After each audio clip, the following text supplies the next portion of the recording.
Had a lot of support. They were sort of loose and ambivalent about the rest of my body, and they kind of did their own thing. It was very fun and a little bit of a thrill, but I stuck with briefs or boxer briefs, that new variation, from then on out. Any other? Yeah. First of all, you're amazing. Thank you for coming. Do you believe in a higher power? That's great. Yeah, I think that's a great question. First of all, belief is what perhaps we do when we don't know. And maybe we don't know anything, or maybe we know some things. You can say, well, I know that I am here, that I'm thinking. That's possible. But how do you say, do I know that there's a higher power? Do I know there's something that people call God? Do I know it or not? You can say, well, I don't know if I know or not. But in that not knowing, I choose to believe. That's what faith is.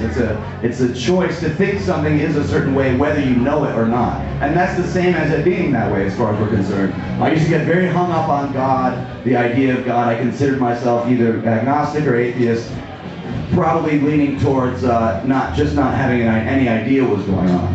And then I decided, well, maybe instead of not believing anything's happening, I'll say I just believe in possibility. I believe that I could be wrong about there being God, or I could be right about there not being God, or I could be one way or the other. I wanted to be able to stop hating people who believed in God, first of all, because it really was starting to feel bad. And it was getting very confusing because I was meeting people that I actually really liked, and they thought there was God. Or they used that word. I went to my best friend's wedding in Michigan, and then the priest said, we're all gathered here in the presence of God, and I went, oh, God. That's so annoying. God damn. Why do they have to say God? And I got all bent out of shape because that, to me, I associated with these ideas. I had this idea about what God was. And later I said, I got to find a way out of this dead end. It's not feeling good to say there's us and them. There's people that believe in God, and then there's the people that don't. And I'm right and they're wrong. It just didn't seem possible. So then I thought, well, maybe the word God, I'm just not understanding the definition of it. Maybe it doesn't necessarily mean a life form or a man or some creature that's really huge and kind of far away looking down and making things happen or observing. Maybe that's not what it means. Maybe God is the unknown. Maybe God is another way of saying it's something that I don't know. Maybe everything that I know is me and my reality. Then everything I can't imagine that's beyond my grasp, maybe that's God. Or maybe consciousness is God. Maybe all the unknown mysteries of life. Like, we don't know where life comes from. I'm not talking about evolution or creationism. I'm saying that they don't know. No one knows where life starts. They say, well, there's a chemical process that arises and creates goes through a series of transformations, and that's where life comes from. But what about before that? And this is not to talk about intelligent design or one way or the other. It's to say that we just don't know. And maybe that is God. And if you say, I do know, and it does work this way, then that is your choice as well. But there's something about leaving it open that just gives you more experience than closing off, eliminating things for the comfort of having that sense of security from knowing. It's just been more exciting for me personally to say I have no idea what's going on, and that's the most fun. That seems the most thrilling.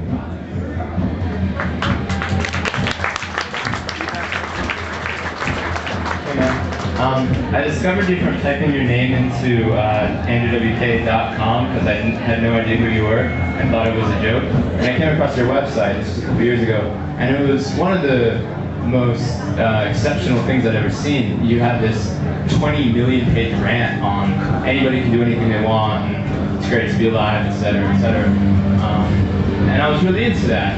I went back to your website a while later, and you had canceled a tour. There was like these bizarre rumors that like this guy wasn't Andrew WK at this concert, and like he canceled the rest of the tour. And it seemed your website had been stripped of all of that. Life's fucking great, amen. And like an administrator had taken over, and somebody else was now like doing it. And I was always wondering what the hell was going on and how it felt to you. Like, what was that time in your life? Like, what was going on? How did it feel to you? I wasn't sure. There was a part of me that was afraid that, like, I believed in what you were doing because I was doing it myself and I knew it was right. I was afraid that you pushed yourself too hard and broke it down. At the same time, I also know that that's okay, and that sometimes you can do that, and it's the best thing in the universe, and you feel great. You say, my God, I need to get in bed.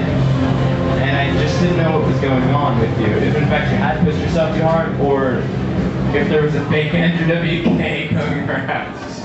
Thanks, man. Thanks for asking about that. Thanks for paying attention to those types of ideas and seeing it that way. That's a very interesting take on it. I personally, if you want to hear my ideas about my own experience with that, it's just a series of contradictions essentially, and trying to force personal evolution by purely doing the opposite. It's a very simple strategy. It's really great with any situation for the pure outrage that it causes oneself to say, well, I've always felt this way and I've fought for this and this is what I've stood for, and now I'm just going to flip it. Just to see what that feels like, because at some point you're looking for a rush, and you just get too familiar with yourself. This idea, like, what does it feel like to be you? Or what does it feel like to be someone else? And can you just do it by deciding to be? So that was sort of how I was feeling at that time a couple years ago, and I was getting really confused about my own beliefs and my own sense of knowing, and that's when I sort of began to think, well, maybe I really have no idea what's going on, and maybe that within that I'm going to find this deeper level of excitement. What you touched on earlier about saying when you first went to the computer and you said it was all about do whatever you want to do and go for it, have fun. I was doing whatever I wanted to do continuously. I am right now. To not do anything would be doing what I wanted to do. A human's existence is based on those choices of doing what we want to do. You can't not do what you want to do. It's the process of finding out what the heck it is that we want to do that defines our lives. And maybe to search out the meaning of life is the meaning. So in that time, I was wrestling with my own ideas of this, but through the nature of wanting other people to interact with, I put it out. And this is part of that continuation, because I act with people and feel like there's not a distance. I want to feel like other people are thinking about the same stuff. Not because it provides me with comfort, but because I think it's exciting. And because it feels good. It just feels good. There's bad feelings and there's good feelings. And we can all, without too much effort, figure out what those are for ourselves. When the bad feelings start, we have the choice of looking at it until it feels good again. And for whatever reason, when I was feeling what it felt like to be me, it was starting to feel bad. So I needed to do something radical. And that's what was going on at that time. Hey, Liz. How are you? I'm fine. How are you? Good. I'm curious as if you apply this theory of, making everything your own experience to a situation for, like, maybe there's a teacher or a parent, or in my case, a boss, who is just a real asshole, but you love the job, you love everybody else there, and you don't think you can find the same thing elsewhere without making a radical change in your life, like maybe, what would you do? You try to make things better with this person, but it's just not working.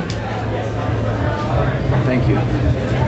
I think that's a great question. That's a great situation we've been in. Whether it's a relationship question, whether it's like you said, whether it's a relationship with a teacher, relationship with a boss, a relationship with a romantic partner, relationship with a family member. I want to point out right off the bat, you made some very valid, definitive statements about the situation. The guy's an asshole.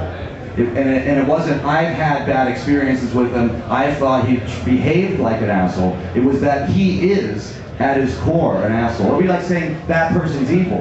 And then you say, well, is it that they've done acts, they've made actions that you consider to be evil, or is it that they really are evil? And if we decide that this person is an asshole, then there is no option for them to be any other way, or at least we're limiting their ability, because we've declared that that is what they are, as much as we say the sky is blue.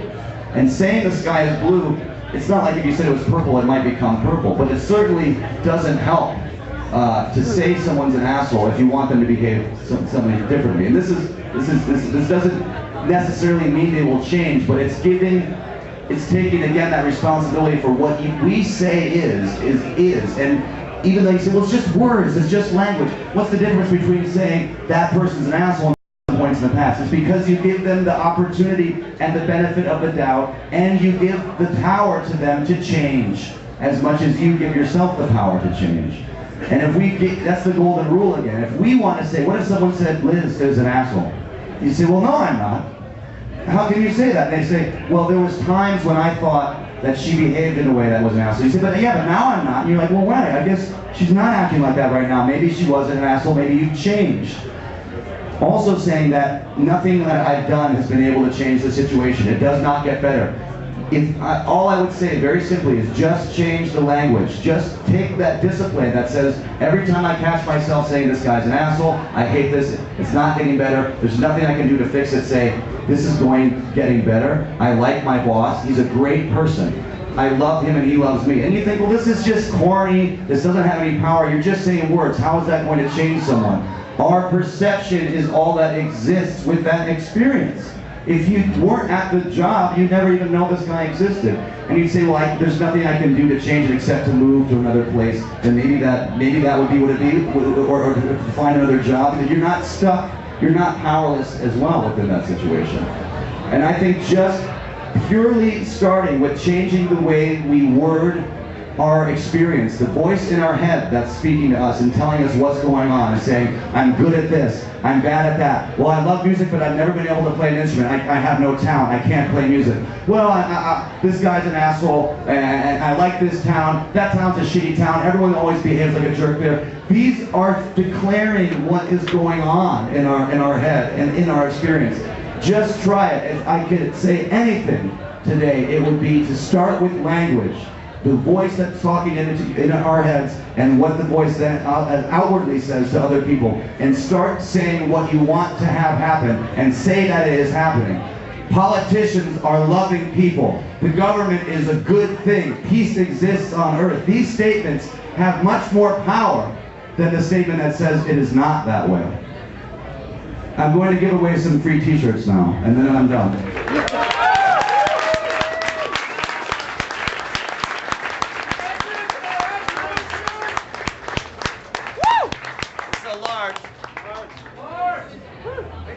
This is a large.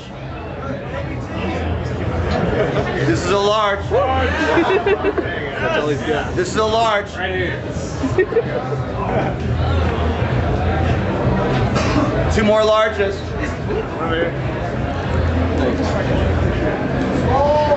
We'll get to that.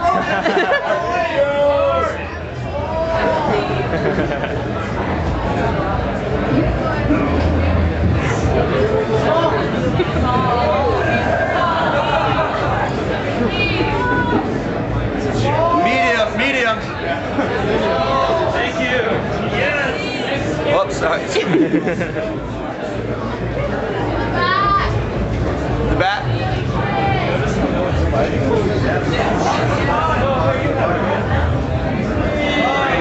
I asked a question, and I like you.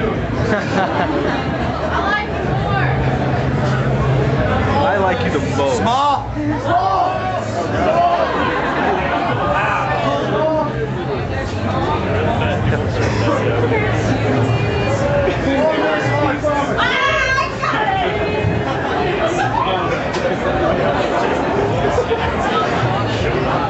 Medium again.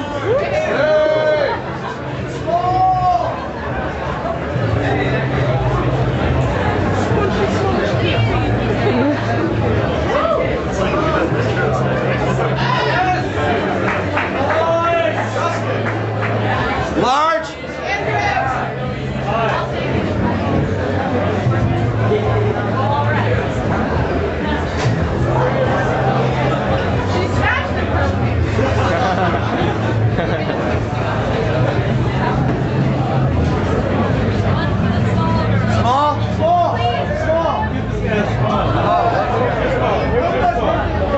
This is a nightclub that I'm a partner in. Does anyone want one of these? Large? So it's got curse words on it. Anyone want one of these? I just want a t-shirt. I want one.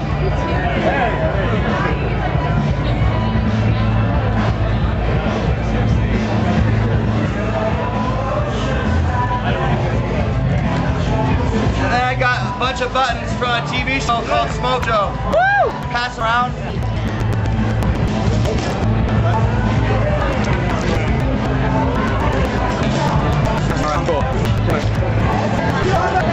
What? Yeah, you really should do what I'm gonna do. You go for it. Just go for it. Whatever you're doing. Don't just make fast decisions that seem rational. Hey, can I shake your hand, Andrew WK? Yeah, Thank you. I want to. Last thing is, I just want to say thanks again to everyone messaging and I understand that some of these I understand that some of the ideas that I may have spoke about may seem anything to anybody, stupid, pretentious, just stuff that people don't want to think about. I understand, and I felt that same way before, so I totally relate. Just do whatever you want, think whatever you want. I love everybody in here very, very, very, very much. And I just have a wonderful day today.